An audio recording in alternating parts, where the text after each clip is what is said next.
ومن آياته أن خلقكم من تراب ثم يرى الإنسان أنا خلقناه من نطفة فإذا هو خصيم لقد خلقنا الإنسان في أحسن هەنگاوە سەرەتاییەکانی بە مرۆڤ بوون و حکمە شەرعیەکانی. بسم الله الرحمن الرحيم الحمد لله رب العالمين والصلاة والسلام على أشرف الأنبياء والمرسلين سيدنا محمد وعلى آله وصحبه أجمعين بلاين خوشكاني بريصلاي خوي پروردگارتان لێبێت لە زنجیرە باسێکدا لە خزمەتانە ئەبین دەربارەی سەرەتاکانی دروستبوونی مرۆڤ یا هەنگاوە سەرەتاییەکانی بە مرۆڤ بوون. مەبەست لەم زنجیرە باسە بەڕێزان ئەوەیە ئێمە تیشک بخەینە سەر ئەو قۆناغانەی کە ئەبن بە هەنگاوی سەرەتایی بۆ دروستبوونی مرۆڤ. واتە مرۆڤ چۆن دروست ئەبێ، ئەو هەنگاوانەی کە سەرەتا پیا تێپەڕ ئەبێ چین. پاڵنەری پێشکەشکردنی ئەم زنجیرە باسە خۆشەویستان ئەوەیە کە ئەمڕۆ مرۆڤ بێئاگایە لەم قۆناغە هەستیاری ژیانی خۆی، یعنی ئێمە کەم جار ئەم قۆناغی ژیانمان سەرنجمان ڕائەکێشێ، حتا سەرنجی بۆ نمونە زانایان ڕائەکێشێ، سەرنجی ئەو کەسانی کە لێکۆلەڕی کۆمەڵایەتین، سەرنجی پزیشکەکان بەلای خۆیان ڕائەکێشێ، دایک و باوکەکان بەلای خۆیان ڕائەکێشێ. بۆ چکە مرۆڤ لەم قۆناغەیە بە قەناعەتی ئێمە بە شێوازێکی سروشتی بەبێ ئەوەی پێویست بە ئاگابوونی ئێمە بکا دروست ئەبێ. بەڵام ئەم قۆناغە گرنگە ئینسان لە ڕووی ئیدراکەوە لە ڕووی ئەحکامەوە ئاگای لێ بێ. لەبەرەوە خاڵی سەرەتا کە من پێم خۆشە لەسەر ئەم زنجیرە باسە قسە بکەین ئەوەیە ئێمە گرنگی بدەین بەم قۆناغی ژیانی مرۆڤ و سەرنجی ئێوەی بەڕێز ڕابکێشم بۆ لای ئەوەی کە ئەم قۆناغە زۆر هەستیارە. چکە بەڕێزان بەپێی ئەو زانستە شەرعیانەی کە هەیە و بەپێی ئەو زانستانیش کە ئەمڕۆ زانستی سەردەم بەیانی ئەکا،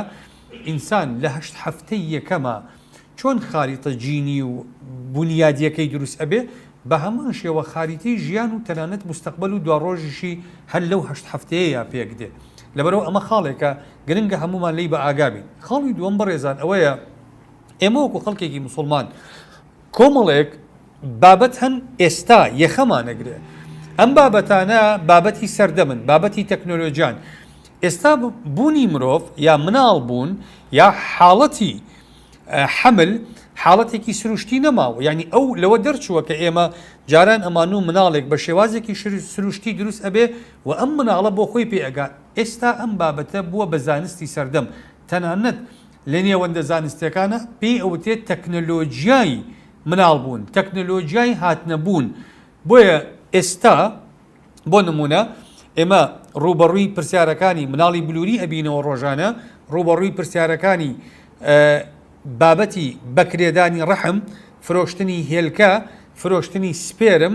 ئیستیفادەکردن لە خانە جنسیەکان بۆ پێکهێنانی مرۆڤ، لەگەڵ کۆمەڵێ بابەتی تر هەیە کە ئەم بابەتانە تا ئەڕوا بۆ کۆپیکردنەوەی مرۆڤ و تا ئەڕوا بۆ ئەندازیاری ویراثی، دەستکاریکردنی خانە و جیناتی مرۆڤ و تا ئەڕوا بۆ دوا پرسیارەکانی تر. لەبەرەوە ئەم بابەتانە لە ڕووی زانستیەوە ئەمڕۆ پرسیاری زۆر هەڵەگرێ و پێویستە ئێمە وەکو بابەتی شەرعی ڕەئیمان لەسەری هەبێ. خاڵێکی تر کە جێی گرنگیە لەم باسەیە ئەوەیە بەڕێزان ئەم بابەتە ئێمە ئیعجازێکی زانستی زۆرمان هەیە لە دەقەکانی قورئان و لە دەقەکانی فەرمودەکانی پێغەمبەر صلی الله عليه وسلم. ئەم ئیعجازە ئەمڕۆ جێی شانازیە بەوەی قورئانی ئێمە یا حەدیثەکانی پێغەمبەر صلی الله عليه وسلم 15 سەدە لەمەوە پێش بەڕوونی باسییان لە هەندێک لەو داهێنانە زانستیانە کڕوە کە ئەمڕۆ زانستی سەردەم پێی ئەگا. لەبەرەوە جێی شانازیە ئێمە وەکو مسلمان ئەمانە بزانین خوای پەروەردگار لەو سەردەمەی کە نەخوێنەواری، کە تاریکایی، کە هۆکاری شارەزابوون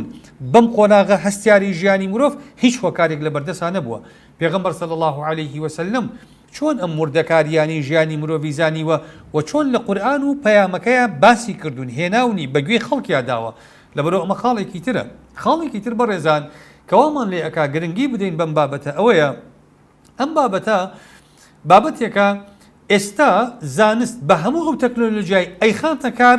وردەکاریەکانی وردە بۆی دەرئەکەوێ، واتە هەنگاو بە هەنگاو بۆی دەرئەکەوێ. ئێمە وتمان دەقەکان ئیعجازێکی زۆریان تایە، ئەمە با بکەینە لایەک. بەڵام زانایانی ئێمە زانایانی پێشینی ئێمە کە هاتوون لێکدانەوەیان بۆ دەقەکان کردووە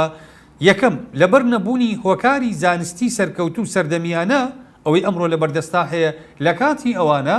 دووەم لەبەرەوەی ئەوان بە عەقڵی خۆیان ڕاوەیان بۆ دەقەکان کردووە هەندێک جار کەوتونەتە هەڵەوە ئەم هەڵانە ئەمڕۆ بارن بەسەر فقهی ئیسلامیەوە ئێستاش ئەم هەڵانە بەڕێزان ئێمە لەسەری ئەڕۆینەوە بەداخەوە هەندێک لە نێوەندە زانستیەکانی ئێمە هەندێک لە مامۆسایانی ئاینیمان ئەم هەڵانە لەبەر ئەوەی بەسەر زانایانی ئێمە 13 سەدا لەمەوە پێشکە تێپەڕیوە ئەمانە ئێستا لە لای ئەوان بووە بە موسەلەمات بووە بە ثەوابیت لێیلا نادەن لە کاتێکە با ئێمە دراسە بکەین ئەگەر ئەمانە هەڵەن بۆچی شەرم بکەین بڵین زانایانی ئێمە هەڵەیان کردو با ڕاشکاوانە بڵین هەڵەیان کردووە کەواتە هۆکارێکی تر بە دوواداچوونە بۆ ئەم ڕەئیانە و مەودای گونجانی ئەم ڕەئیانەیە لەگەڵ ئەو زانستانی کە ئەمڕۆ عیلم پێمانەڵێ وەلەکوێن زانایانی ئێمە کەوتونەتە هەڵەوە وەکو عەرزیشم کردن هەڵەکە عیبە نییە لەکە نییە بۆ زانیاری و بۆ زیرەکی و بوێری ئەوان چونکە پەیوەندی هەیە بەو وەسائلە سەرەتاییانەی کە لە سەردەمی ئەوانە بوونی هەبووە و لە سەردەمی ئێمە ئێستا وەسائلی پێشکەوتوتر هەیە ئێمە بەرچاوڕوونترین دەرباری بم مەسەلانە خاڵێکی تر بەڕێزان ئەوەیە ئەم بابەتە بابەتی مناڵ و بابەتی کۆرپەیی ئەحکامێکی شەرعی زۆر پێوەی متعلقە ئێمە لێی بێ ئاگاین ئەم بابەتە بابەتێکە کۆمەڵێک پرسیاری شەرعی زۆر هەڵەگرێ ئێمە لەو پرسیارە شەرعیانە بێ ئاگاین بابەتێکە کۆمەڵێک ئەگەر دێنێتە پێش کۆمەڵێک فەرەضیات دروست ئەکا بۆ ئێمە ئەم فەرەضیاتانە پێویستە ئەحکامی شەرعی قسەی لەسەری هەبێ ئەمانە ئەو ئەحکامانن کە ئێستا زانایانی سەردەم قسەی سەردەمیانەیان لەسەرەکەن واتە هەندێک لەم بابەتانی کە ئێمە ئەمانەوە تەرحی بکەین ئێستا لە هەموو کتێبەکانی زانایانی پێشینە بوونی نییە بۆ نمونە کۆپیکردنەوەی مرۆڤ زانایانی پێشووتر باسی لێوە ناکەن بۆ نمونە بەکرێدانی ڕەحم زانایانی پێشووتر باسییان لێوە نەکردووە بۆ نمونە دیاردەی تەخزینکردنی سپێرم بۆ نمونە دیاردەی بازرگانیکردن بە خانە سەرەتایەکانی مرۆڤەوە زانایانی پێشووتر باسییان نەکردووە لەبەرەوەی شتەیەک نەبوو لە فقی ئەوانە وجودی هەبێ بەڵام ئەمڕۆ کە وجودی هەبێ ئەبێ ئێمە وەکو خەڵکی موسڵمان لێی شارەزابین کەواتە ئەمانە کۆمەڵێک فەرەضیاتن ئەمڕۆ هاتوونێتە پێش ئێمە ئەبێ بلی بە ئاگابین خاڵێکی تر بەڕێزان سەبارەت بە گرنگی بابەتەکەی ئێمە ئەوەیە ئێمە ئەم بابەتە زانستیانی کە وجودیان هەیە ئەبێ حکمی شەرعی پێوەی پێیوەست بێ واتە چۆن واتە ئێمە ناکرێ بین دەسەوسان ڕاوەستین لە بەردەم ئەم زانستانەیە ئەمڕۆ ئەمانە وجودی فعلیان هەیە یعنی ئەگەر ئێمەش لیان بێدەنگوین ئەوان لە ئێمە بێدەنگ نابن ئەمڕۆ دەیەها سنتەر هەیە بۆ مناڵی بلووری لە کوردستانە باشە حکمەکانی مناڵی بلووری چی مەرجەکانی پەنابردن بۆ بوونی مناڵ بە بلووری چییە ئایا ئێمە ئەو ضەوابیتە شەرعیانە چین کە ڕێ بدەین بە ژن و مێردێک ئەو احتیاطانە چین کە لە ڕووی شەرعەوە ئەبێ بگیرێتە بەر بۆ ئەوەی کە ئەم ناوەندە زانستیانە مناڵی بلووری تێدا ئەنجام بدەن مەترسیەکانی مناڵی بلووری چییە ئیجابیات و ئەگەرەکانی مناڵی بلووری چی ئەمانە کۆمەڵی خاڵن بەڕێزان ئێمە گرنگە وەکو خەڵکی موسڵمان لی بە ئاگابین ئەمان و زۆر بابەتی تریشان کە من بۆیە ئەم زنجیرە باسەم هەڵبژاردووە بۆ ئەوەی بتوانین تیشک بخەینە سەر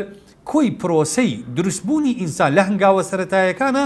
من تەنها محاولە ئەەکەم بابەتەکانی خۆم کورت کەمەوە لەو قۆناغی مرۆڤ کە لەسکی دایکایەتی لەوە تێپەڕتر ناکەم چونکە ئەوانی تر بابەتێکی بێنراوترن مەبەستەکەی من قوڵکردنەوە و قاڵکردنەوەی سەرنجی ئێوەیە لە ئەحکامە شەرعیەکانی مناڵ لەم قۆناغی کە ئێمە هەستێکی ظاهیر یا هەستێک کە جێی گرنگیدان و مەبەست بێ ئەو هەستە بەبوونی ئەم مناڵە ناکەین لەم قۆناغەیە پێم خۆشە سەرەتا بگەڕینەوە سەر ئەوەی بیرۆکەی مناڵ واتە مناڵ چۆن دروست ئەبێ ڕۆژاوایەکان کە دوور بوون لە ڕۆشنایی قورئان و پەیامێکی ئاسمانی ڕاست و دروست کە لەسەری بڕۆن ڕۆژاوایەکان هاتوون بە پێی عەقڵی خۆیان فەلاسیفەکانیان تەنظیریان کردووە بۆ ئەوەی مناڵ چۆن دروست ئەبێ ئەرستۆ کاتی خۆی گەشتۆتە ئەو قەناعەتەی بەوەی کە مناڵ لە دەرەنجامی خوێنی سووڕی مانگانە دروست ئەبێ یعنی پێک هاتەی مناڵ لە خوێنی سووڕی مانگانەیە بەڵگەی ئەرستۆ بۆ ئەم قسەی چییە ئەرستۆ پێشبینی کردووە بەوەی بۆچی ئافرەت کە تووشی حاڵەتی حەملە بێ کە تووشی سکی ئەبێ ئافرەتەکە سووڕی مانگانی ئەوەستێتەوە تەفسیری ئەرستۆ بۆ ئەم دیاردەیە ئەوەیە کە ئەم خوێنەیە ئەبێ بە بەشێک لە پێکهاتە و جستەی ئەو مناڵی کە دروست ئەبێ بۆیە قەناعەتی وا بووە کە مناڵ لە خوێنی سووڕی مانگانی ئافرەت دروست ئەبێ تەنها لە سەردەمی خۆیانە ئەم بیرۆکەی ئەرستۆ 2000 ساڵ واتە بۆ ماوەی 20 سەدە بەردەوامی هەبووە تا ساڵی 1677 واتە ناوەڕاستەکانی سەدەی حەفدە لە ناوەڕاستەکانی سەدەی حەفدە سپێرم دۆزراوەتەوە ئەوجا ئەوروپیەکان قەناعەتیان گۆڕاوە گوتیانە نا مرۆڤ ئەوەی ئەرستۆ قەناعەتی پێی هەبووە ئەمە هەڵەیە ئێستا کائینی حەیان دۆزیوەتەوە لە ناو ئاوی پیاوە ئەم شتانە ئەجوڵێن قەناعەتیان بۆ دروست بووە کە ئەم سپێرمانی کە ئەجوڵێن ئەمانە ئەبن بە خانە سەرەتایەکانی لەشی مرۆڤ بۆیە لە مەخیەڵی خۆیانە هاتوون سپێرمێکیان هێناوە لەسەری سپێرمەکەیە منداڵێکی بچکۆلەیان لە عەقڵی خۆیانە بۆ داتاشیوە گوتیانە ئەم مناڵە لەسەری ئەم سپێرمەیە دروست ئەبێ ماوەیەکی زۆر ئەم قەناعەتش بەردەوام بووە تا لە ناوەڕاستەکانی سەدەی هەژدەیە هێلکە دۆزراوەتەوە کە هێلکە دۆزراوەتەوە ئەوجا قەناعەتیان ئەم جارە گۆڕاوە بە نەوعێکی تر ئەم جارە وتویانە چی ئەم جارە وتویانە نا ئەمە هەڵەیە مناڵ تەنها لە هێلکە دروست ئەبێ مرۆڤێکی بچکۆلە کراوەیان لە ناو هێلکەیەکی ئافرەتە دروست کردووە وتویانە مناڵ ئاوا دروست ئەبێ 100 ساڵ ئەم قەناعەتیشیان بەردەوام بووە تا ناوەڕاستەکانی سەدەی 19 لە ناوەڕاستەکانی سەدەی 19ەیە ئەوجا قەناعەتیان کردووە بۆی نا مرۆڤ پێ ئەچێ پێکهاتەی ئاوێتەبوونی ئەم دوانە بێ قەناعەتیشیان کردووە بەوەی کە مرۆڤ لە چەند قۆناغێکی یەک بە دوای یەکا دروست ئەبێ بەڵام بەدبەختانە لەو قۆناغەیشە کابرایەکی وەکو داروین سەری هەڵداوە چارلز ڕۆبەرت داروین ئەم پیاوە قەناعەتی بە عەقڵی ڕۆژ ئاوایەکان کردووە بەوەی کە مرۆڤەکان لە سەرەتادا لە سولالەی مەیمونن لە مەیمونەوە ئینسان گەشەی کردووە تا بۆ بە ئەو مرۆڤەی کە ئەمڕۆ ئەیبینین ئەو قەناعەتی ئەوان ماوەیەکی زۆریش داروین توانیوێتی لە خشتەی بەری هەڵیان بخەڵەتێنێ تا دوجار بۆ سەدەی 20 ئەوانە ئەوجا ئەوان ئەم قەناعەتیان بۆ دروست بووە کە ئەمڕۆ عیلم ئەیسەلمێنێ کە ئینسان لە کۆمەڵێک قۆناغ پێک دێ ئەم قۆناغانە لە سەرەتاوە مرۆڤ هەروەکو ئەم شێواز و شکڵی خۆی هەبووە بریتیە لە ئاوێتەبوونی سپێرمێک لەگەڵ هێلکەیەکە بە چەند قۆناغێکا دواتر مناڵەکە پێئەگا ئەمە کورتەیەکە لەو سەردە تاریخیەی کە ئینسانەکان کاتی خۆی ڕۆژ ئاوایەکان بیدیار و فەیلسوفەکانیان زانستخوازەکانیان ئەم قەناعەتیان بۆ دروست بووە کە هەموو ئەم قەناعەتانە زۆر دوور بوون لە ڕاستیەوە بابزانین قورئان دەربارەی خەڵقی ئینسان چۆنمان بۆ باسەکە قورئان سەرەتا بەڕێزان ئاماژە بەوە ئەکا کە مادەی سەرەکی مرۆڤ لە ئادەم باسەکە خوای پەروەردگاری هێنێ مادەی سەرەکی مرۆڤ کە ئادەم بووە ئادەم لە چی دروست بووە خوای پەروەردگار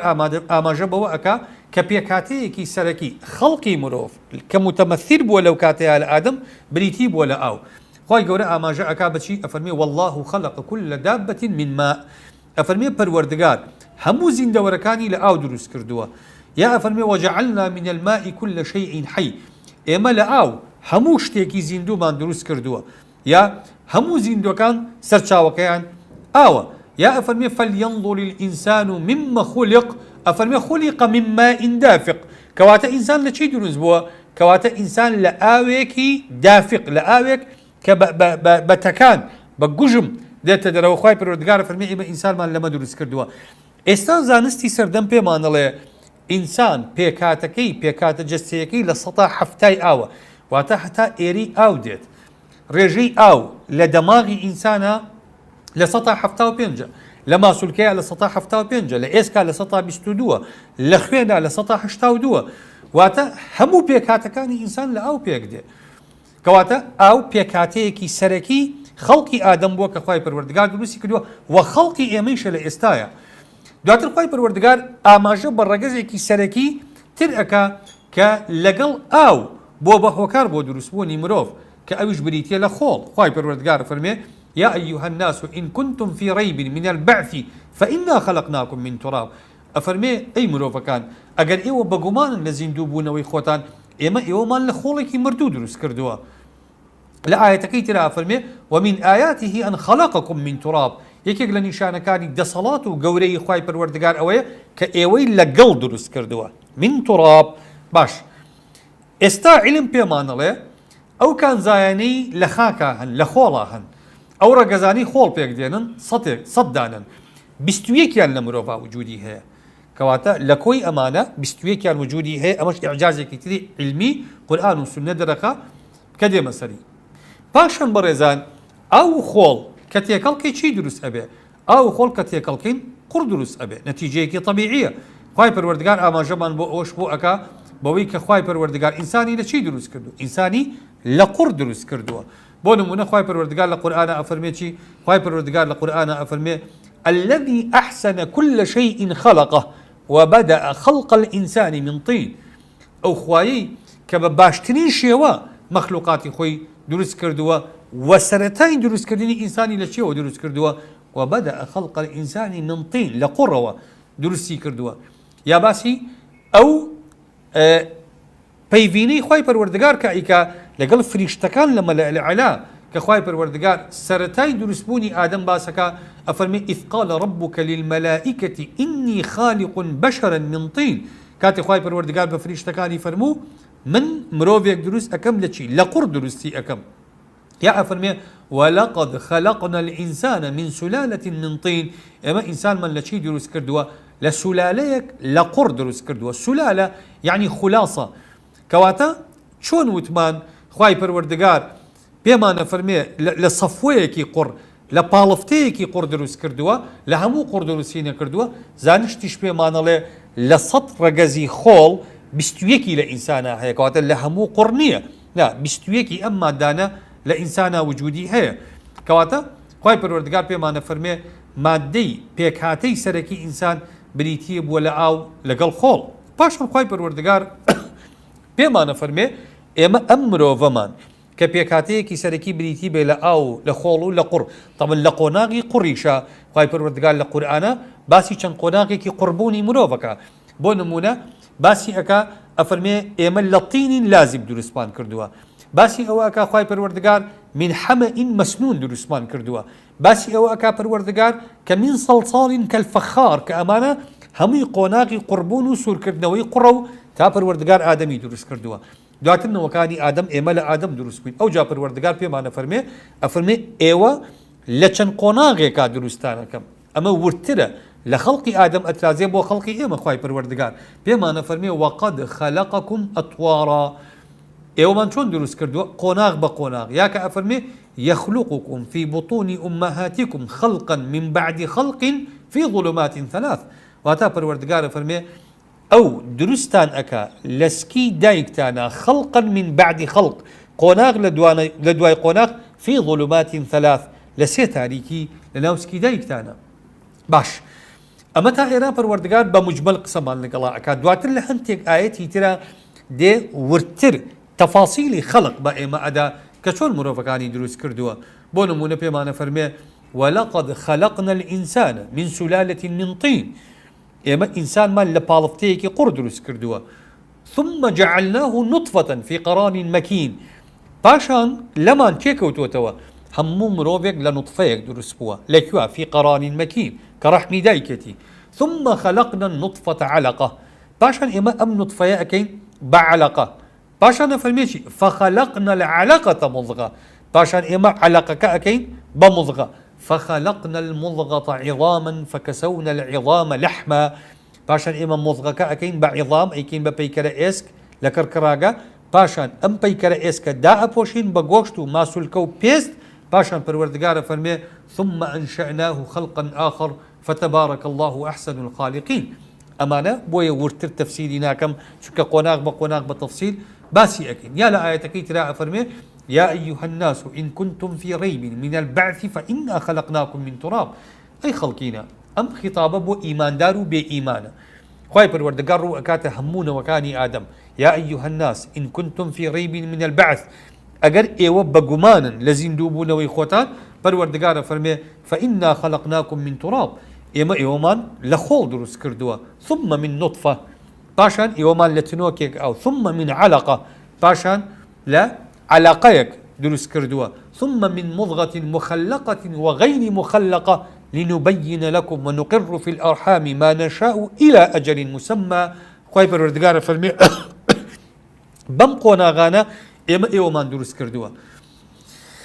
لەوەی قورآن بترازێن دێنە سەر فەرموودەکانی پێغەمبەر صلی الله عليه وسلم کە هاوشێوەی قورآن لە کۆمەڵێک دەق کە ئیعجازێکی تەواویان تایە. پێغەمبەری خوا صلی الله عليه وسلم کە باسی خەڵقی مرۆڤەکە ئەفەرمێ چی؟ ئەفەرمێ إن أحدكم يجمع خلقه في بطن أمه 40 يوما. هەر یەکێک لە ئێوە خەڵقی کۆ ئەبێتەوە، واتە پێکهاتەکەی بەرەو تەواوبوون ئەڕوا لە چی؟ لە ماوەی 40 ڕۆژە، لە ماوەی 6 هەفتەی یەکەمە. باشان نەفەرمێ ثم يكون علقة في ذلك مثل ذلك. باشان لەو 40 ڕۆژەیە ئەبێ بە علقە. ثم يكون مضغة. باشان ئەبێ بە مضغە. مضغە گۆشتێکە شێوەکەی وەکو پارچەیە گۆشتی جوورا و جێددانی تیابێ ئاوای لێ هاتووە. ئەفەرمێ پاشان ئەبێ بۆ مضغەیە. ثم يرسل الملك. پاشان فریشتەیەک ئەنێردرێ بۆ لای، لای کێوە ئەنێرێ؟ لای خوای پەروەردگارەوە ئەنێرێ. فينفخ فيه الروح. روح ئەکا بەبەری ئەم ئینسانەیە. ويؤمر ب4 كلمات. ئەمریشی پێ ئەکرێ بەوەی 4 شت بۆ مرۆڤەکە بنووسێ: بكتب رزقه وأجله وعمله وشقي أو سعيد. ئەم 4 شتە بۆ مرۆڤ ئەنووسێ. ئەم 4 قسەیە، ئەم 4 دەستەواژەیە قسەی زۆر هەڵەگرن. دواتر من لە بابی قەزا و قەدەر تەفسیل دەدەم بەم حەدیثە. ئایا ئینسانەکان ئەم خاڵانە چۆن لەسکی دایکیانە بۆیان دیاریەکرێ و ئایا مرۆڤەکان لە دوا ڕۆژە مسەیر ئەبن یا مخەیر ئەبن؟ ئەگەر ئەمانە نووسراون ئێمە ئەتوانین لەیان لابین، یا شێوازی نووسینەکەیان یا پەیوەستبوونی نووسینەکەی خوای پەروەردگار بەکردەوەکانی ئێمەوە تا چەند ئەم دوانە پەیوەستبوونیان هەیە و ئایا ئێمە ئەتوانین لەم قەدەرانە بگۆڕین یا ئەم قەدەرانە زیادوکەمی تیان ناکرێ؟ ئەمانە دواتر بە تەفسیل ئەگەر خواتە من بە دێنە سەری. کەواتە ئێستا خوای پەروەردگار وردەکاری خەڵقمان پێ ئەفەرمێ. پێمانە فەرمێ قۆناغی یەکەم ئینسان لە چی دروستە بێ؟ پێمانە فەرمێ قۆناغی یەکەم مرۆڤ لە نوتفە دروست ئەبێ.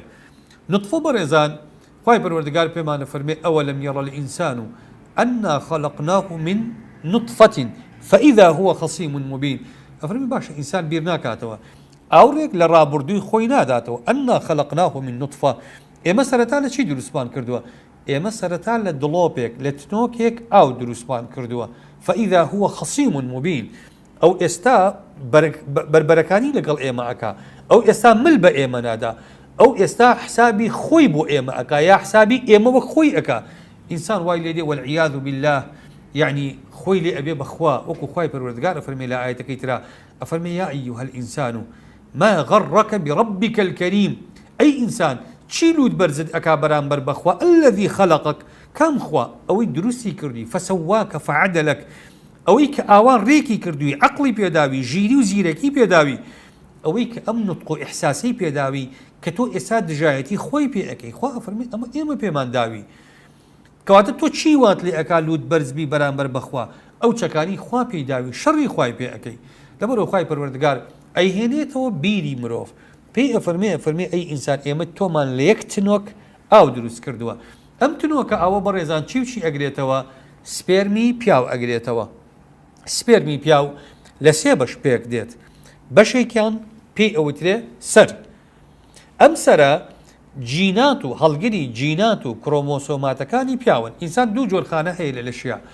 کۆمەڵێ خانە هەیە پێیانەوتێ خانەی جسمی، واتە خانەکانی لەش. ئەم خانانە هەر یەکە و ژماری کرۆمۆسۆمی تەواوی تایە 46 کرۆمۆسۆم. خانە جنسیەکان کە بریتین لە سپێرم لە پیاوە و هێلکە لە ئافرەتە،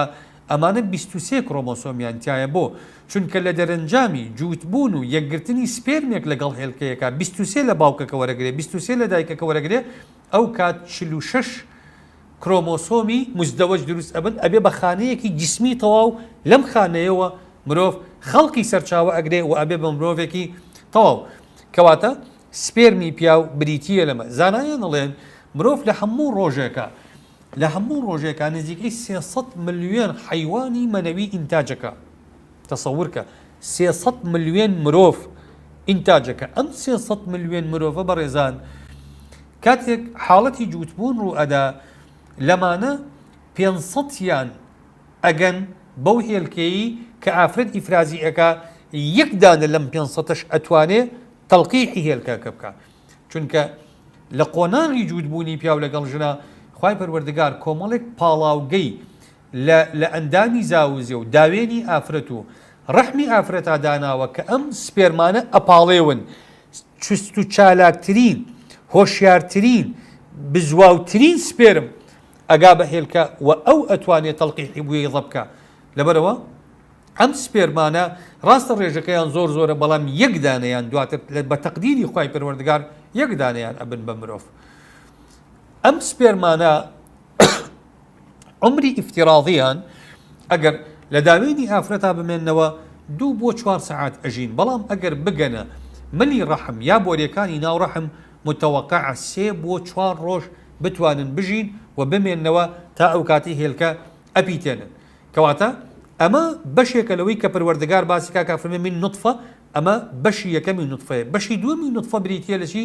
بریتە لە هێلکەی ئافرەت هێلکەی ئافرەتیش بەڕێزان وەکو زانایان باسی ئەەکەن ئەڵێن هەر منداڵێکی کچ لە سکی دایکەوە 6 ملیۆن هێلکەی هەیە 6 ملیۆن وردە لە تەمەنی گەشەکردنیا تا بالیغ ئەبێ